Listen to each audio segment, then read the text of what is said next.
John Steele Gordon, author of The Business of America. What can we learn from your book about how to get back to normal in this country after the tragedy in New York?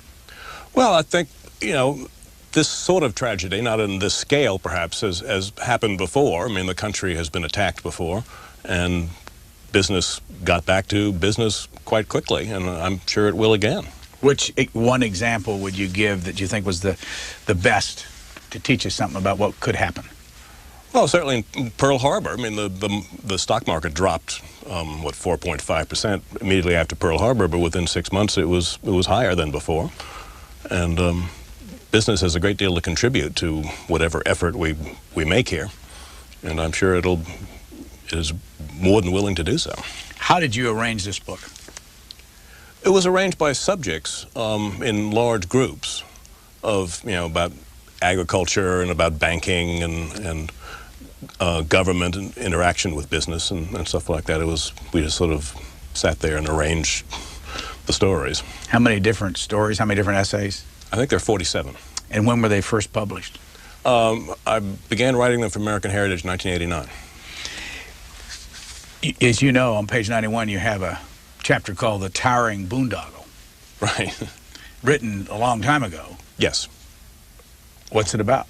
It's about the World Trade Center, about the building of the World Trade Center and how it came to be, and comparing it to the Erie Railway, which was built by the state of New York in the 1830s and 40s. And the World Trade Center was not built by private business. It was built by the Port Authority of the state of New York and New Jersey. And it was largely at the instigation of David Rockefeller, who was at that time chairman of the Chase Manhattan Bank, who wanted to give a boost to the downtown New York business district where the Chase Manhattan Bank had its headquarters, which had been finished in 1960. And fortunately for David Rockefeller, his brother Nelson Rockefeller happened to be governor of New York, and Nelson Rockefeller never saw a large project he didn't want to build. And so they managed to work through the politics and get the Port Authority to build what was then, I guess, the largest office building in the world. Where'd they get the money? They borrowed it in bonds, and for a long while it didn't make any money because it was an enormous building, and it was an enormous increase in the amount of office space for rent in downtown New York, and the New York State government moved a lot of offices in there, but otherwise it would have been rather embarrassingly empty. You say in your book that from an economic standpoint, the World Trade Center has been an utter disaster. When did it start making money? I think it started making money in the 80s, late 80s. When the boom really hit to New York and the demand for office space went up, well, then it began to fill up. How does that compare with the Erie Canal? Oh, well, the Erie Canal was a huge hit from the very beginning. The Erie Canal was probably the most successful public works project in the history of the world. I mean, it was making money even before it finished. The Erie Railway, which was a political promise made by DeWitt Clinton in order to secure the support of what's called the southern tier, the counties along the border with Massachusetts, or with Pennsylvania. And so he promised them a highway of their own, and in the 1830s that became a railway. And the Erie Railway never made the faintest economic sense. For one thing, the state of New York required to run entirely within the state of New York, and which meant it couldn't come to New York City because they would have to go through New Jersey. And the Erie Canal people didn't want it coming to Buffalo because then it might compete with the Erie Canal, so it ended up running, when it was finished in 1851, it was the longest railroad in the world, 451 miles, and it ran between an absolute no place called Dunkirk, New York, and an absolute no place called Piermont, New York. And this railroad, it went broke in its entire history 7 times, I believe. It was a huge football on Wall Street for years. It was called the Scarlet Woman of Wall Street because it broke so many hearts. And it was just, a great example of why governments should, for the most part, stay out of business because they make political decisions, not financial ones. Where do you live now? I live in Westchester County in a town called North Salem. When did you come down to Washington for this program? I came down this morning. What transportation did you use? I took a very crowded Metroliner. Any observation about people's attitude on this Sunday, what you saw on the train? Well, I thought the train was very crowded. I don't take the Metroliner all that often, but I assume it was crowded because the shuttle isn't running, and maybe a lot of people are reluctant to take it even if it were. But I know a lot of people were talking about it, and it was still full of the newspapers. And I talked with a guy sitting next to me. We talked the whole way down about it. What's your own feeling at this point? I'm not sure I've completely absorbed it. I mean, it was just such an unbelievable thing. I mean, I watched it on television. I was not in the city. I was about to go to the city when a friend called me up and said, turn on the television and said, you're not going. And so I just sat there all day watching it, and it was like some Hollywood movie. It was, I mean, with particularly spectacular special effects. I still don't think I've really quite absorbed it. Where is your office in Manhattan? I don't have an office in Manhattan. American Heritage is at 14th Street and 5th Avenue, way above the World Trade Center. And are all these essays originally from American Heritage? Yes. How long have you done that? Since 1989, so it's 12 years now. And do you call yourself a historian? I call myself more a writer than an historian because I don't have anything beyond a BA degree. I've never been in a college. I don't do original research. I mean, what I do is I piggyback on other people's original research and then write stories about it. I mean, a librarian friend of mine, when she handed me a stack of books that obviously hadn't been read in 100 years, she said, I finally figured out what you do. You read dull books so other people don't have to. The 47 in your book, which one's your favorite? Oh, there's a lot of ones that I like. I think probably the one I like the best is the about the racket club managing to manipulate the real estate market in New York and the rules of the laws about what you could build and where you could build it, and ending up turning the empty space above their clubhouse into $5 million. When did that start? It was in the 1970s when the racket club was on Fifth Avenue. It was built in about 1920, I believe, and on Park Avenue, I'm sorry. And the Fisher Brothers, a very large real estate firm, bought land right behind the racket club on the side street, and they wanted a Park Avenue address because you can get much more rent money for a Park Avenue address than you can for a side street address, which doesn't make much sense, but that's the way the world works.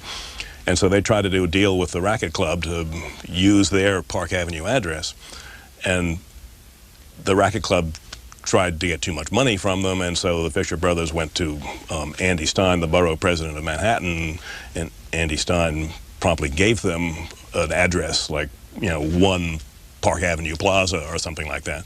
And so suddenly they didn't need the racket club anymore. And so they thought they'd won this game, set, and match. And then the racket club suddenly announced that they were building a hotel over their clubhouse, which was not then landmarked, it is today. And they could do it. I mean, the engineering was there, the rules were there. It was perfectly possible to do it, and of course it would have ruined the Fisher Brothers' view over Park Avenue. The tenants would have looked at a brick wall instead of at the Seagram building in St. Bartholomew's and what have you.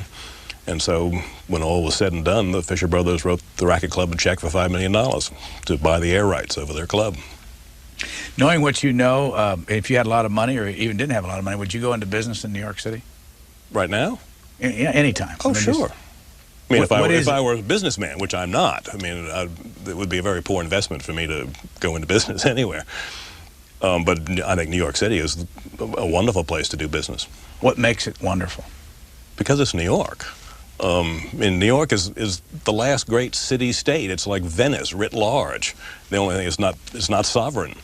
I mean, that's what's really remarkable about New York is that it made itself. It's not a capital. It's never been a capital, I mean, except briefly in 1790s. And so while the glories of London and Paris were paid for by the taxpayers of great nation states, the glories of New York were almost entirely paid for by the taxpayers of New York. And even then, most of them was privately built. I mean, the only really great building in New York that was publicly built is is City Hall. I mean, architecturally great, and the city did build the New York Public Library, which is a spectacular building, but the books are owned by a private corporation. When did Wall Street start? Wall Street started as, well, it was built in the 1650s when they built a wall to protect New York City against invasion from New England. And then, of course, the British came up by sea instead of by land. So the wall didn't do any good, but it became a financial market starting in the 1780s, and it became a synonym for the American financial market in the 1830s. I mean, it became a metonym for the for the whole apparatus. We're talking about Wall Street after its worst week since the Depression. Right. Knowing what has happened over the years and your study of it in history, what's going to happen from here on out? Well, the history is after a shock like this, the market tends to take a terrible beating, and then within 6 months to a year, it's higher than it was before. I mean, that's been the history. That's what happened after the Kennedy assassination, what happened after the Cuban Missile Crisis, what happened after Nixon's resignation, after Pearl Harbor. In 1914, when World War I suddenly broke out, to everybody's surprise, Wall Street closed for 3 months. And it really had no choice because every other stock market in the world had already closed, and there was no way the New York stock market could have functioned under those conditions. And it closed for 3 months. And then when it finally reopened fully by April of 1915 turned out to be the best year in the history of the Dow Jones Industrial Average in percentage terms. Is there anything unusual about this particular situation that's different from the others? Well, of course, what's different this time is that Wall Street itself was attacked. I mean, you think of all the great Wall Street names that were associated with the World Trade Center, Morgan Stanley, Cantor Fitzgerald, dozens of others. They were devastated, quite literally. And so that's, a lot of these firms are now operating out of temporary office space in New Jersey, and the phones still are kind of shaky and stuff like that. And a financial market lives on communications. So that's one big difference. But I have no doubt that Wall Street will come back. I mean, the last time it was seriously bombed in 1920, it was open for business the next day with the windows boarded up, but the stock market was functioning, the Morgan Bank was functioning. You have a section in here, part 6, the business of war. Right. What's the point of that section? Well, war is a very expensive proposition, and so it always, there's a Chinese saying that wars are fought with silver bullets. And the nation with the most money and the most ability to convert its wealth into military strength is the country that ends up winning the war almost always. So, there have been lots of times when the effects of war, the Civil War transformed the financial system of the United States, for instance. The IRS was born in the Civil War, by no means the least of the effects of that war. And the modern paper money system was born in the Civil War, for instance. World War II, much of the technology that transformed the world after World War II came about because of World War II. Radar, large airframes, without which the modern airplane industry couldn't exist, or the airline industry couldn't exist. And the computer, of course, was originally meant in order to calculate artillery trajectories. And then it turned out to be good for all kinds of things. The first essay is USS Pork Barrel. Right. Well, this was the USS Pennsylvania. And it started out as a good idea, but, government projects often take on a life of their own because they build up constituents around them who are benefited by it. And what happened was in the War of 1812, while we had some wonderful single ship successes against the British Navy, the Royal Navy was so much larger than the U.S. Navy that eventually we were bottled up and our commerce was on a standstill and what have you. And Congress wanted to have a Navy so that we could, if not defeat the Royal Navy in a future war, at least we could hold our own and greatly complicate their strategic planning. And so they ordered 6 ships of the line.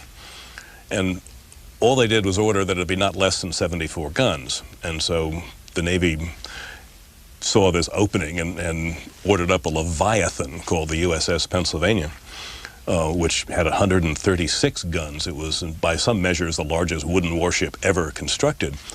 And it took 17 years to build in the Philadelphia Navy Yard. Most of the time, the construction only took place around elections. For a few months before each election, suddenly there'd be carpenters all over the USS Pennsylvania. And finally it was finished, and it sailed down to the Norfolk Naval Base down in Southern Virginia from Philadelphia and never set sail again. It was obsolete the minute it was finished. And it was finally burned when the Navy evacuated the Norfolk Navy Base in the beginning of the Civil War. The Pennsylvania was burned to the waterline and never was never rebuilt by the Confederates or anybody else. Where did the phrase pork barrel come from? Well, we're not entirely sure. It showed up in the Roosevelt era, in the first Teddy Roosevelt era, and it probably had to do with the fact that pork barrels, I mean, slaves in the South used to be fed, they would be handed out joints of pork from a barrel. And this was so handing out goodies to everybody. And so it was probably a Democratic coinage because the South was solidly Democratic, and of course the Democrats were out of office during the early part of the 20th century. And so, I mean, one man's pork barrel, of course, is another man's vital national project. I mean, it depends on whose constituents are benefited by it. You also mentioned in that essay that 30 years later, the word boondoggle came into being. Yes, well, that apparently was coined by now out-of-office Republicans, who use it, means basically the same thing. It's a government project designed to win votes, not for any real economic utility. Jay Cook invented the bond drive? He invented the bond drive. And before you explain that, from what you know of bond drives, do you think we're going to need one? I don't know. It depends on what kind of war this turns out to be. I mean, it's going to be, I mean, if it turns into what, I'd be very surprised if it turned into what we recognize as a war in a conventional sense of armies clashing on open ground. So if it turns into a major war, yes, indeed, we will be having bond drives again. Who was Jay Cook, and when did he invent the bond drive? Jay Cook was a Philadelphia banker, born in Sandusky, Ohio. And in the beginning of the Civil War, the United States was spending about, I think it was $140,000 a day was the daily expenses of the federal government in 1860. They were spending $1 million a day by the time Bull Run came in the summer of 1861. And the money was just where we're going to get the money. Salmon Chase, the Secretary of the Treasury, went up to Wall Street and managed to borrow $50 million, which at the time was a very, very large underwriting for Wall Street. And they just needed to find a way to raise incredible amounts of money. The federal debt in 1860 was $65 million. By the end of the Civil War, it was $2.4 billion. And Jay Cook found a way to do this by selling bonds at, you could buy them as small as $50. And he sold them to everybody. I mean, before the Civil War, far fewer than 1% of the American population had owned any kind of securities at all. By the end of the war, Jay Cook had sold bonds to about 5% of the population, which was really a remarkable achievement. And ever since, I mean, every country in the world said, boy, is this a good idea. What about World War II? You have any idea how much money was raised through the bond drives? I don't have the figures. I know it was a colossal amount. I mean, most wars are usually financed on borrowed money, not on taxes, because you can't raise enough through taxes to fight a war. Your essay, The Armor-Plated Scandal. The armor plate scandal took place in the late 19th century, when the government was beginning to rebuild the Navy. And at the beginning of the 20th century, we had the second largest Navy in the world after the Royal Navy. But we needed armor plate, and armor plate is a very tricky stuff to manufacture. And steel companies never liked manufacturing it much to begin with because by its nature it is what we call a monopsony. There's only one buyer in the market, and that's the United States Navy. So if you didn't sell your armor plate to them, you didn't sell it to anybody. And so Andrew Carnegie and other steel manufacturers weren't too keen about doing it, but they got talked into it for patriotic reasons, and then for various political reasons they essentially got shafted. I mean, a lot of politicians made hay out of a phony scandal and about blowholes, which are a normal part of good armor plate. But the Navy had written all these specifications. I mean, bureaucrats who knew nothing whatever about the manufacture of steel wrote all these specifications, and the head of the Homestead Works, the part of the Carnegie Steel Empire, named Charlie Schwab, he just went ahead and made the armor plate, and he was very much given to, doing the job now and, worrying about the details later. And there was a lot of labor unrest at that time, and the unions, in effect, turned them in, and they had this kangaroo court. I mean, they didn't bother to call Carnegie. They just held hearings based on the evidence presented by the labor unions, and then found them guilty. This was not exactly justice, but they paid the fine anyway. And then in World War I, the government tried to build an armor plate factory of its own, and it came in over 1,000% over budget, and it wasn't finished till the war was over, and it did one run of armor plate costing 3 times as much as the steel companies are perfectly willing to sell it for, and it closed and never worked again. I mean, it was a complete, total loss of money. You have a last paragraph I want to read in this essay. You say, for the last 100 years, leftist historians have been regularly dredging up the armor plate scandal as an example of capitalist greed at its worst. What it really is, of course, is one more example of government incompetence, both as a customer and as a manufacturer. Who are leftist historians? Oh, well, there are quite a few of them. Visit almost any college campus in the country, and you can have lunch with half a dozen of them. And it goes back to the turn of the century. I mean, Ida Tarbell, the muckrakers, Gustav, I forget his last name, I'm afraid, who wrote a 3-volume economic history of the United States, and he knew just where to place the blame. I mean, the same place Ralph Nader places the blame for absolutely everything, the corporations. And this is tendentious history at its worst. Often, I mean, Ida Tarbell, she was a great propagandist, but not a good historian. Most history in the United States written by a certain political point of view? It's more so now than it used to be, I believe. It's been the fate of capitalism that, I mean, the very word capitalism was coined by Karl Marx. And the history of capitalism has been, to a very large extent, written by its enemies.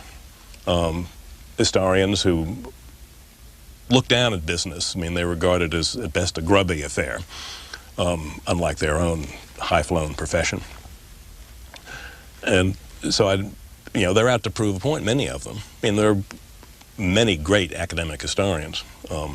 And there are, people like Alfred Chandler of Harvard, who was a great business historian, who was certainly not guilty of this. But there are others who they have an agenda, and they're going to push it. How would you describe your own background in politics? Well, ideology. Well, I've tried to stay away from ideology. I think ideologies are used by people as a substitute for thought. I believe in free markets to the extent that they are possible. I mean, there are times when you cannot have a free market. In the 18th century, they had, the cure, the way they handled famine was the rich ate and the poor starved. That is not acceptable in the modern era, but we haven't had a famine lately either. And free markets need to be regulated. They are not self-sustaining. They will self-destruct if there aren't regulators. Because I forget who it was who said that the trouble with socialism is socialism, but the trouble with capitalism is capitalists. And they will always seek their short-term advantage in the market for themselves, rather than seek to sustain the market as a whole. Sustaining the market as a whole is the function of society as a whole, because society as a whole benefits from it. And therefore, you need referees in the market just the same way as you need the referees at the Super Bowl, because when there's a lot at stake, people are willing to cheat. I brought a Washington Post article from this morning's newspaper with me to ask you about it. The headline on it is, "Line of U.S. Bailout Supplicants Grows." Some lawmakers express reluctance to extend federal assistance further. This is all off of the $15 billion voted for the airlines. Right. And to start with, what's your reaction to that, $15 billion? Well, I think in this particular instance, because of what has happened, I think the airlines, either they get assistance from the federal government, or a lot of them are simply going to go out of business. I mean, there's going to be a bloodbath. I would hope that it was structured in such a way as that the government can recoup in times of prosperity. The airline business is a very peculiar business, just like the railroad business in the 19th century was. It's extremely capital intensive, and the expenses tend to go on whether the airplanes are full or empty. And it costs just as much to send an empty airplane across the country as it does to send a full one. And so once you get above a certain passenger load, every passenger after that is pure gravy. It doesn't cost any more money. But any passenger below that break-even point is pure loss. And so it's a feast and famine business. And in good times, they tend to make a lot of money, but in poor times, they tend to hemorrhage money. And I'm not sure that there's a solution to that. In this case, it's because the impact was so enormous that I think, there has to be some sort of help. Now, once you help out one group, you always find a line stretching from Washington to the Mississippi River saying, "Me too." I mean, gee, look how I was injured in the, gardening business or whatever. I mean, this happened in 1929 when Herbert Hoover promised the farmers tariff relief by raising tariffs on agricultural products in order to protect the American market for American farmers who were having a terrible time in 1929. And when they got through, they had an absolute feeding frenzy in Washington, and the result was the Smoot-Hawley tariff, which was one of the primary causes for the Great Depression, what turned an ordinary recession into the great economic calamity of American history. How did that work? Well, what happened was it was the highest tariffs in American history, the Smoot-Hawley tariff. And what it did was just simply destroyed world trade. I mean, all over the world, because other countries had no choice but to raise tariff walls of their own. They couldn't, if they couldn't sell their goods to America, they weren't about to let Americans sell their goods to Switzerland or wherever. And so everybody's tariff walls went up to meet our tariff walls, and world trade simply collapsed. And in the United States, we were doing about $5 billion a year in world trade in 1929, and by 1934, we were doing about $1 billion, or I forget the exact figures, but it was something like that.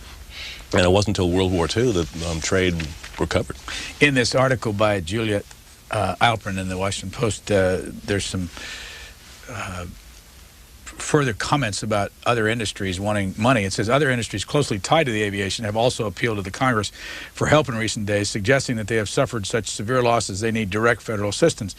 Richard M. Copeland, president of the American Society of Travel Agents, has asked for $4 billion in federal grants and no interest loans to cushion the blow of the recent airline shutdown. He emphasized that airlines have cut travel agents' commissions by more than half over the past 7 years. Where does this stop, or where should it stop? Well, I don't know. I mean, I can't speak specifically to the travel agency business because I don't know that much about it. I know that they've been having a bad time for long before this happened, because the internet is, in a sense, eliminating middlemen, and travel agents are middlemen. And all of a sudden, you don't need the travel agent anymore. You can go on the internet and make your own reservations and find out all you need to know. And so travel agents are having a very bad time, and I think, we can't help out everybody because then we turn into a socialist country, and that's guaranteed to be a failure. But you say you believe in free markets. Why wouldn't you just let these airlines, let the market decide in this process? Well, because I think in this case, the blow was so extraordinary and so sudden that there's no time to adjust, and I think there would be an awful lot of damage would be done that would take years to recover from. I mean, I think, I certainly don't want the government simply to write them a check saying, okay, you guys have had a bad time, here's $1 billion. I mean, there's got to be some way that they have to pay it back in like the Chrysler bailout, which in that particular case I don't think I would have been in favor of. But Chrysler did pay back the money when good times returned. So you expect these airlines to have to pay this money back? I would hope so. I mean, I don't know what the legislation is. I haven't read the legislation. But I would hope it would be structured in some such way that the government gets it back. Based on all the wars that you've covered in their history essays, what kind of financial condition is this country in today, looking ahead to what could be, as the government says, a long, drawn-out war? Oh, we're in very good shape. We're in much better shape now than we were 10 years ago. I mean, 10 years ago, the government was running deeply, deeply in the red. And now we're in surplus. I mean, even this year, which has not been a banner year for the American economy, where the surplus is going to be about $150 billion, which is, that's a lot of money. And we've paid down a lot of the debt that we had borrowed before for very bad reasons in the 70s and 80s. And so that money is now available to borrow again if we need it. I mean, You know, you can't borrow a dollar twice, and we've paid back a lot of it, so now it's there to, if we need to, dip into the till. Has there ever been a war that's been bad for this country economically? The Vietnam War was because I think Lyndon Johnson tried to give us both guns and butter, both the Great Society and the Vietnam War, and it led to the worst inflation we've had since the Civil War. And so, I mean, the Vietnam War gave us the economic malaise of the 70s, when high inflation, high unemployment, which is, under Keynesian terms, supposed to be impossible. Your last essay in this section on war is The American Superweapon. What was that? That was a man named Donald Nelson, who had worked for Sears Roebuck, and he became head of the War Production Board after Pearl Harbor, and in which the United States turned itself temporarily into a command economy. And it was an astonishing performance in that the civilian economy at the end of the Second World War was about the same size it had been at the beginning of the Second World War, and we'd added on top of that a war economy of virtually the same size. The American economy doubled in the war years, and almost all of that was war production. And Donald Nelson was the man who organized this and commanded it. I mean, he was, you know, he would get what the armed services needed. He'd find out where the stuff could be manufactured. He'd find out where the industrial materials needed were, and he'd assign priorities to them. I mean, some things that were in very short supply, notably rubber, because most of the rubber had come from Malaya, which was in Japanese hands. And so we started a synthetic rubber industry virtually from scratch, and by the end of the war we were producing about 800,000 tons a year. But the military was absorbing all of that. I mean, so World War II, for those who lived through it, remember it as the golden age of flat tires, because you simply couldn't get new tires unless you were at least a four-star general. Later on, you, in a chapter on Engine Charlie Wilson, you say that in 1954, the Defense Department ran by far the most powerful military operation in the world, but that power came at a fearful cost to the American taxpayer. The Pentagon consumed 60% of the federal budget and $1 out of every 8 of GNP. Why was it so high in 1954? Well, because we were fighting the Cold War, which was, I mean, by the grace of God, it didn't get hot. When it would have been even more expensive. But 60% of the federal budget was, because remember that time the federal budget didn't have Medicare or Medicaid and other social costs like that. I mean, the military budget is still very large, but it's a much smaller percentage of the federal budget. It's also now a much smaller percentage of GNP. It's now, I think, about 5%, something like that. Who was Engine Charlie Wilson? Engine Charlie Wilson was the president of General Motors.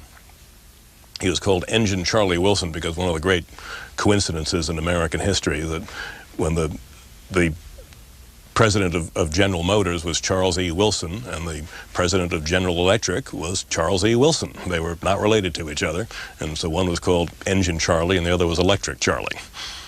And Engine Charlie had started out as, he actually came from a fairly socialist background. His father claimed to work for Eugene V. Debs and what have you. And he had a union card. Charlie Wilson had a union card which he had on his desk. He was very proud of. And he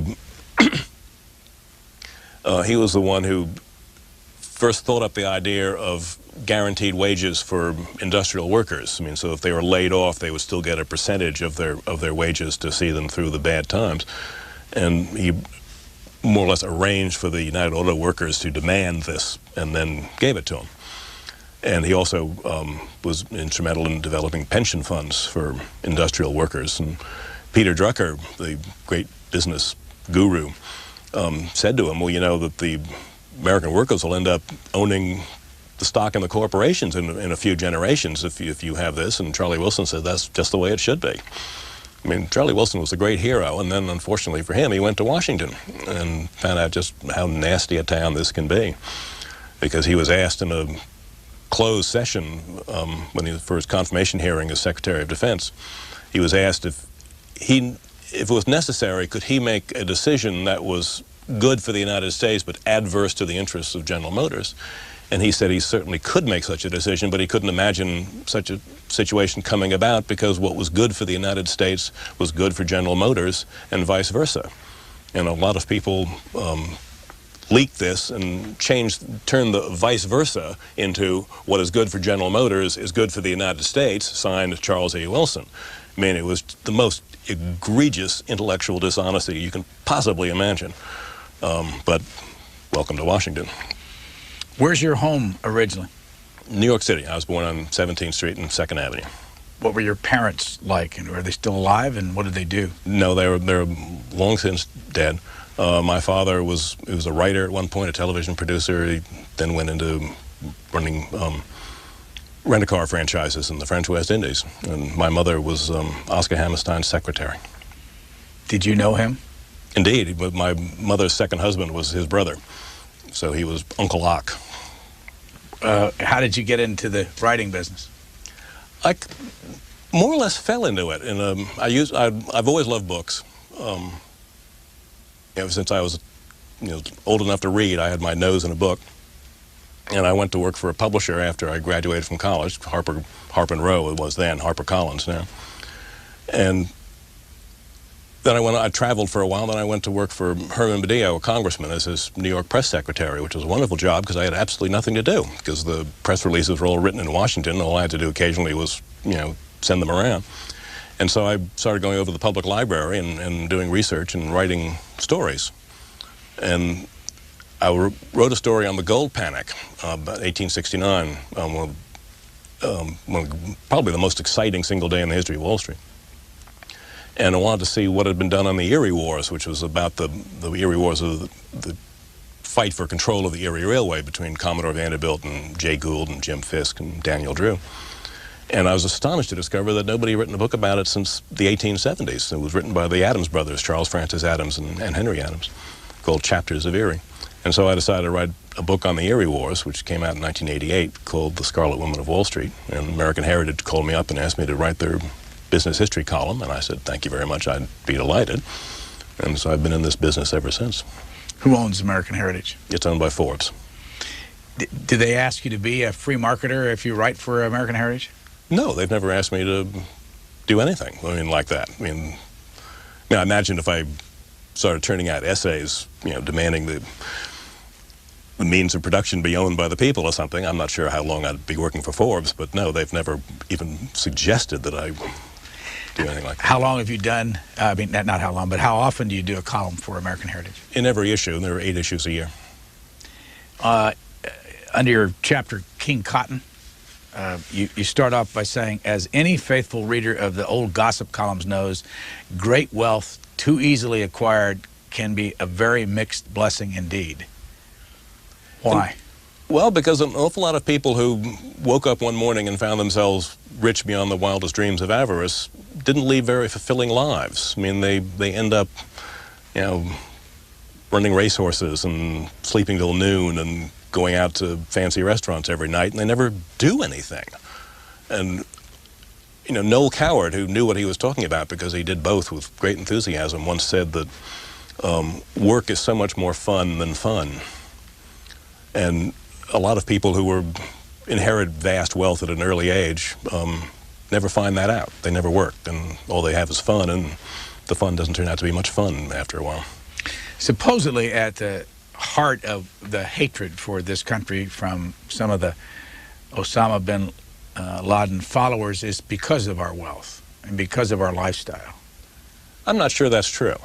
I'm not sure how much they know about our lifestyle. I remember Franklin Roosevelt once said that the way to convince the Soviet Union of the superiority of the United States would be to bomb them with Sears Roebuck catalogs. I'm just not sure that they really know much about American life. And Osama bin Laden himself comes from an extremely wealthy family. And so, Will Rogers once said that I've been rich and I've been poor, and believe me, rich is better. I think most of those people, they resent their own poverty. They don't resent American wealth.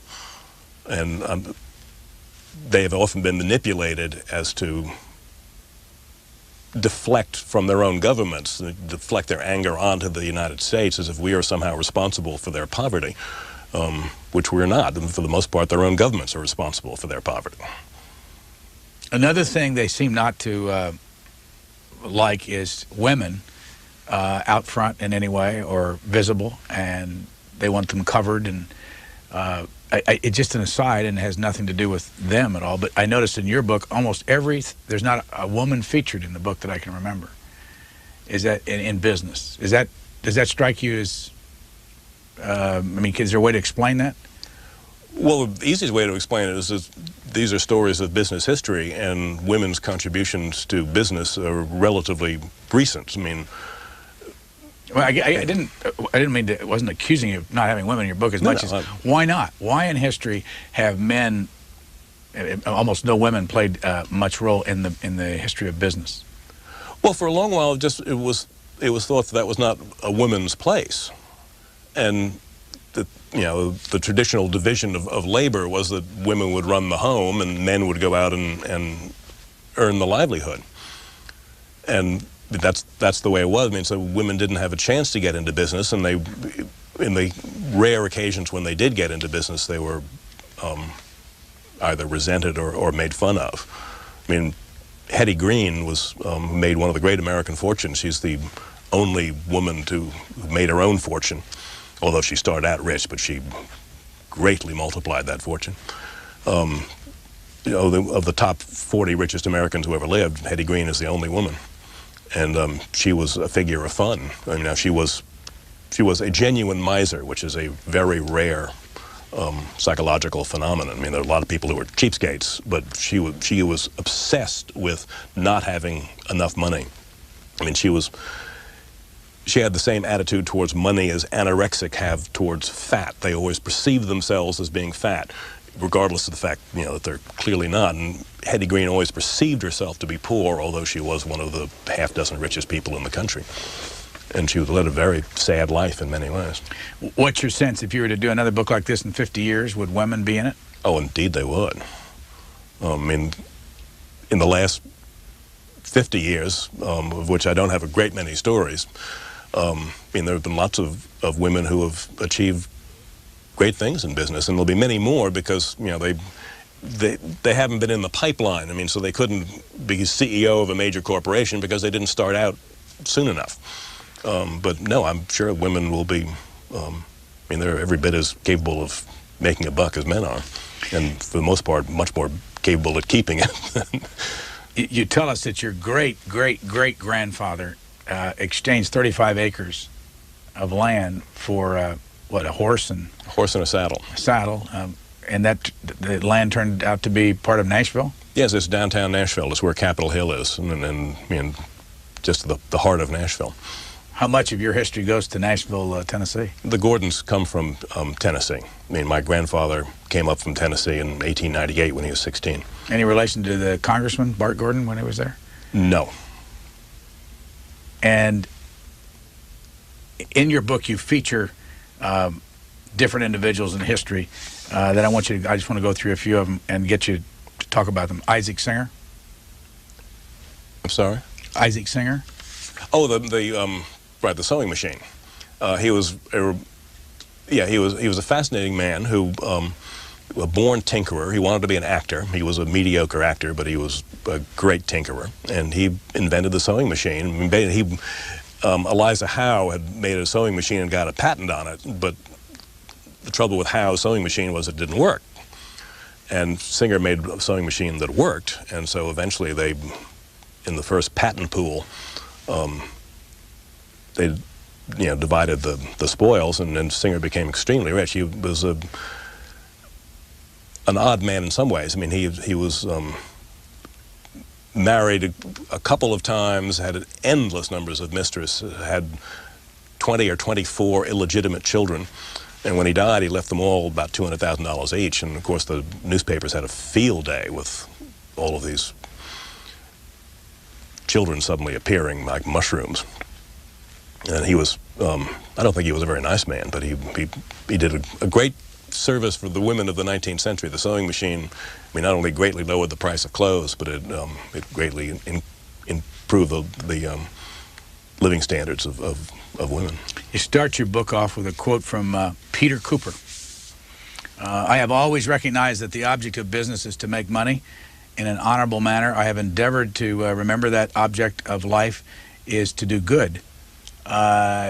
Cooper of Cooper Union. Of Cooper Union. Explain all that. How did that happen? Peter Cooper started off as a poor boy. His father wasn't very successful. He only had a year or so of formal education. He always bitterly, or not bitterly, but he regretted the lack of education. And when he became rich, which he did very soon, he was a born businessman. He bought a glue factory for $2,000, and the first year made $10,000 profit, and was soon earning $100,000 a year from his glue factory. And went into steel. He built the first locomotive in the United States. He owned wire factories. He was a major player in the laying of the Atlantic cable and in the organizing the telegraph system of the United States. And in the 1850s, he founded the Cooper Union. He invented night school because he thought, you know, people like him starting off who had to work for a living, but they could study at night. And at that time there was no way to do that. And so he made the Cooper Union so that they were night classes. And he really invented the concept of night school. And he organized the Cooper Union, which is an engineering school, and had a free library. Anybody could use it, not just students. And the Cooper Union to this day does not charge tuition. I believe it's the only private university in the United States that does not. Although some of them have plenty of money, they still charge plenty of tuition. Was he around when Abraham Lincoln made his famous speech there? Indeed. Yeah, Peter Cooper died around 1880, I believe. And I don't know if he was in the audience. I would be surprised if he was not when he made his famous House Divided speech at the Cooper Union. Sylvester Graham? Well, Sylvester Graham was the first of the great health nuts in the United States. He was a clergyman. He was very sickly, like a great many health nuts. He didn't live very long. There may be some connection there, I don't know. But he had no background in science whatsoever, but had a great gift for gab. He was a good preacher, and he started preaching about Graham diet, and I forget exactly what the details of the diet were, but it was, you know, as somebody once said about health nuts, is if you like it, don't eat it. I mean, they never tell you to eat steak and French fries. It's, you know, always eat twigs and sawdust pudding, as Ralph Waldo Emerson described it. And Sylvester Graham ascribed the spread of cholera to excessive lewdness and chicken pie, I remember. And he was, you know, his time passed and he was forgotten, but he thought he would be, you know, that people would make a pilgrimage to his house, and in fact his house turned into a tavern. But he is famous for one thing, because he invented the graham cracker. The interstate highway system, how'd that happen? It happened because an Army captain after World War I thought it would be fun to join an Army expedition, which was to cross the country by powered vehicles, by trucks, and they didn't have Jeeps then, but the equivalent. And they started off from Washington. There's apparently a monument outside of the White House somewhere. I forget exactly where, on the mall. About this was where this expedition started, and they made their way slowly across the country, and it took them 2 months. And the roads were just non-existent to a large extent, and very slow. And they had to remake the bridges because they were too narrow to get trucks over them. And they finally got there, and the Army put out a big report about how the need for a proper highway system for national defense purposes, and of course, like most Army reports, it got put into the nearest file drawer and completely forgotten. But then that Army captain who thought it would be fun to spend the summer on this expedition, in the 1950s, he became President of the United States, and he was able to push it through, and it was, of course, Dwight Eisenhower. The Cadillac. Well, the Cadillac was a luxury car. I mean, it started as a luxury car. It was always a luxury car. And it nearly died in the Depression because it never really made money. And the man who was, he was in charge of the maintenance of Cadillac, and he wondered why it was that so many of the customers at Cadillac dealers were black. Whereas Cadillac had a policy of not selling to blacks because they wanted their cars to be prestige, and so they didn't want to have black customers, and yet half the customers for the maintenance were black. And so he found out what it was, of course, that it was, if Cadillac dealer wouldn't sell the car directly to a black man, the black man would go out to find some white man who would buy it and, give him $200 and take the car.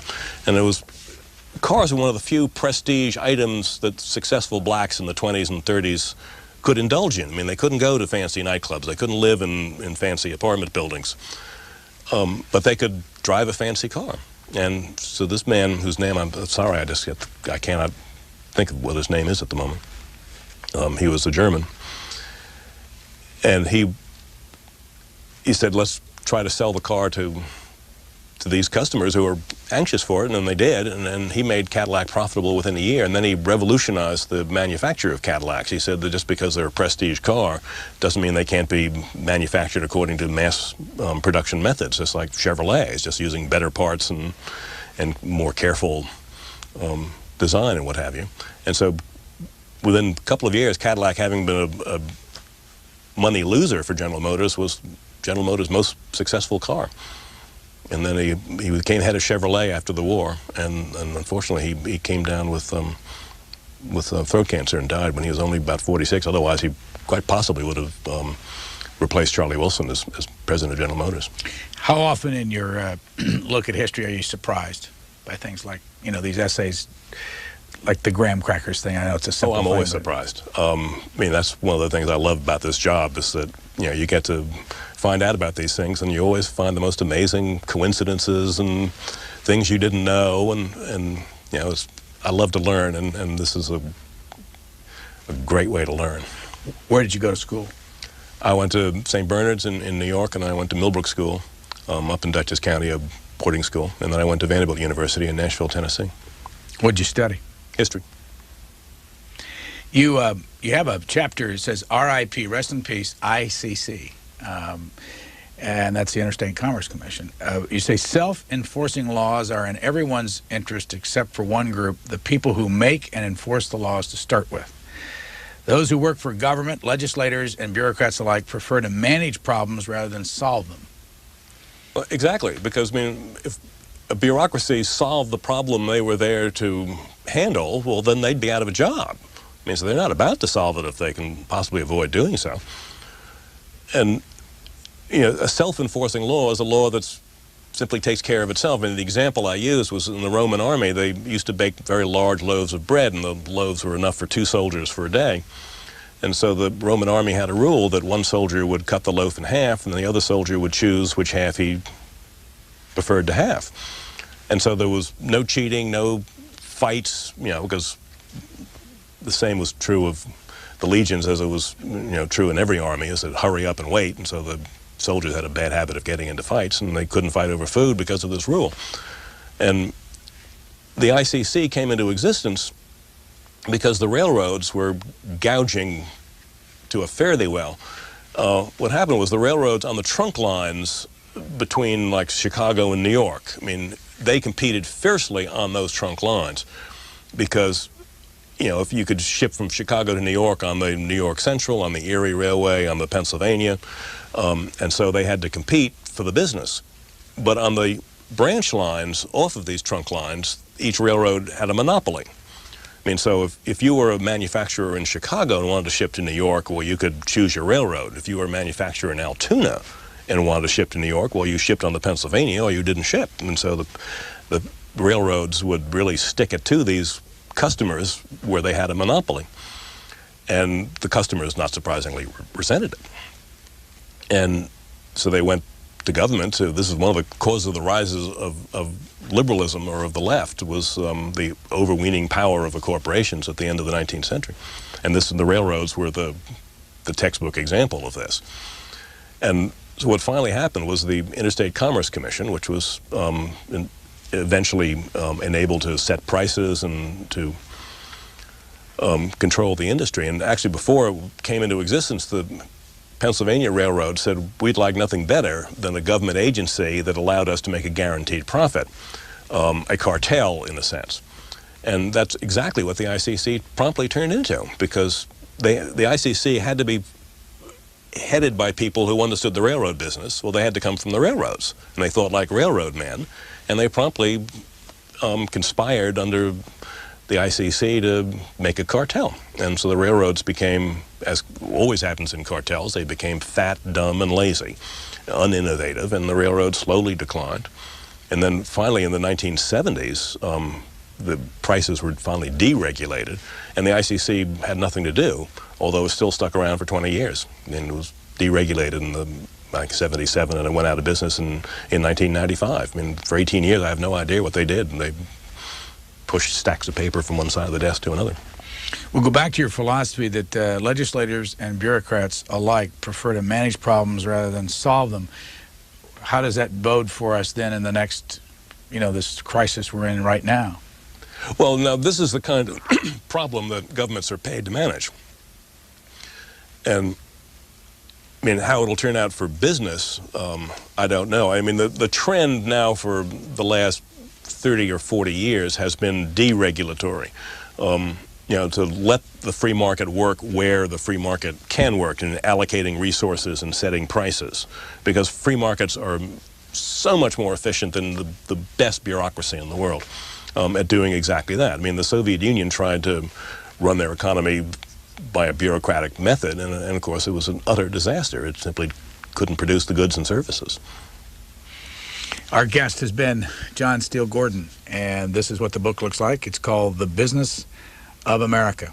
Thank you very much. Thank you. John Steele Gordon, author of The Business of America. What can we learn from your book about how to get back to normal in this country after the tragedy in New York? Well, I think, this sort of tragedy, not in this scale perhaps, has happened before. I mean, the country has been attacked before, and business got back to business quite quickly, and I'm sure it will again. Which one example would you give that you think was the best to teach us something about what could happen? Well, certainly in Pearl Harbor. I mean, the stock market dropped, 4.5% immediately after Pearl Harbor, but within 6 months it was higher than before.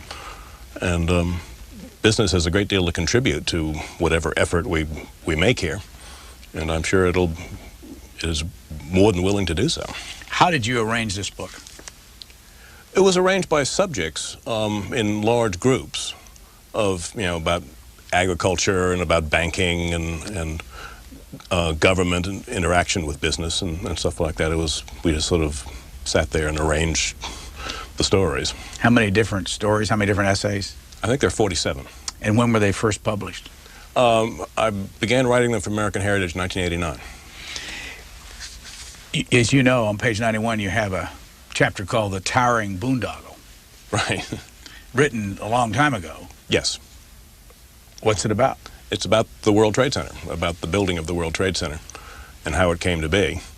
And conventional line are all that often, but I assume it was crowded because the shuttle isn't running, and maybe a lot of people are reluctant to take it even if it were. But I know a lot of people were talking about it, and it was still full of the newspapers, and I talked with a guy sitting next to me. We talked the whole way down about it. What's your own feeling at this point? I'm not sure I've completely absorbed it. I mean, it was just such an unbelievable thing. I mean, I watched it on television. I was not in the city. I was about to go to the city when a friend called me up and said, turn on the television, said, you're not going. And so I just sat there all day watching it, and it was like some Hollywood movie. It was, with particularly spectacular special effects. I still don't think I've really quite absorbed it. Where is your office in Manhattan? I don't have an office in Manhattan. American Heritage is at 14th Street and 5th Avenue, way above the World Trade Center. And are all these essays originally from American Heritage? Yes. How long have you done that? Since 1989, so it's 12 years now. And do you call yourself a historian? I call myself more a writer than an historian because I don't have anything beyond a BA degree. I've never been in a college. I don't do original research. I mean, what I do is I piggyback on other people's original research and then write stories about it. I mean, a librarian friend of mine, when she handed me a stack of books that obviously hadn't been read in 100 years, she said, I finally figured out what you do. You read dull books so other people don't have to. The 47 in your book, which one's your favorite? Oh, there's a lot of ones that I like. I think probably the one I like the best, comparing it to the Erie Railway, which was built by the state of New York in the 1830s and 40s. And I mean, the World Trade Center was not built by private business. It was built by the Port Authority of the state of New York and New Jersey.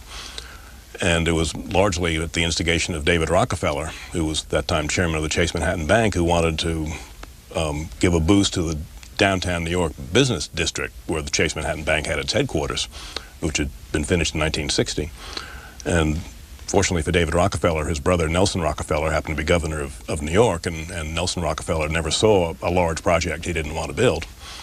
And so they managed to work through the politics and get the Port Authority to build what was then, I guess, the largest office building in the world. Where'd they get the money? They borrowed it in bonds, and for a long while it didn't make any money because it was an enormous building, and it was an enormous increase in the amount of office space for rent in downtown New York, and the New York State government moved a lot of offices in there, but otherwise it would have been rather embarrassingly empty. You say in your book that from an economic standpoint, the World Trade Center has been an utter disaster. When did it start making money? I think it started making money in the 80s, late 80s, when the boom really hit to New York and the demand for office space went up. Well, then it began to fill up. How does that compare with the Erie Canal? Oh, well, the Erie Canal was a huge hit from the very beginning. The Erie Canal was probably the most successful public works project in the history of the world. I mean, it was making money even before it finished. The rest is about the racket club managing to manipulate the real estate market in New York and the rules of the laws about what you could build and where you could build it, and ending up turning the empty space above their clubhouse into $5 million. When did that start? It was in the 1970s when the racket club was on Fifth Avenue. It was built in about 1920, I believe, and on Park Avenue, I'm sorry. And the Fisher Brothers, a very large real estate firm, bought land right behind the racket club on the side street, and they wanted a Park Avenue address because you can get much more rent money for a Park Avenue address than you can for a side street address, which doesn't make much sense, but that's the way the world works. And so they tried to do a deal with the racket club to use their Park Avenue address, and the racket club tried to get too much money from them, and so the Fisher Brothers went to Andy Stein, the borough president of Manhattan, and Andy Stein promptly gave them an address like, 1 Park Avenue Plaza or something like that. And so suddenly they didn't need the racket club anymore, and so they thought they'd won this game, set, and match. And then the racket club suddenly announced that they were building a hotel over their clubhouse, which was not then landmarked, it is today. And they could do it. I mean, the engineering was there, the rules were there. It was perfectly possible to do it, and of course it would have ruined the Fisher Brothers' view over Erie Railway, which was a political promise made by DeWitt Clinton in order to secure the support of what's called the southern tier, the counties along the border with Massachusetts, or with Pennsylvania. And so he promised them a highway of their own, and in the 1830s that became a railway. And the Erie Railway never made the faintest economic sense. For one thing, the state of New York required it to run entirely within the state of New York, and which meant it couldn't come to New York City because they would have to go through New Jersey. And the Erie Canal people didn't want it coming to Buffalo because then it might compete with the Erie Canal, so it ended up running, when it was finished in 1851, it was the longest railroad in the world, 451 miles, and it ran between an absolute no place called Dunkirk, New York, and an absolute no place called Piermont, New York. And this railroad, it went broke in its entire history 7 times, I believe. It was a huge football on Wall Street for years. It was called the Scarlet Woman of Wall Street because it broke so many hearts. And it was just, a great example of why governments should, for the most part, stay out of business because they make political decisions, not financial ones. Where do you live now? I live in Westchester County in a town called North Salem. When did you come down to Washington for this program? I came down this morning. What transportation did you use? I took a very crowded Metroliner. Any observation about people's attitude on this Sunday, and what you saw on the train? Well, I thought the train was very crowded. I don't take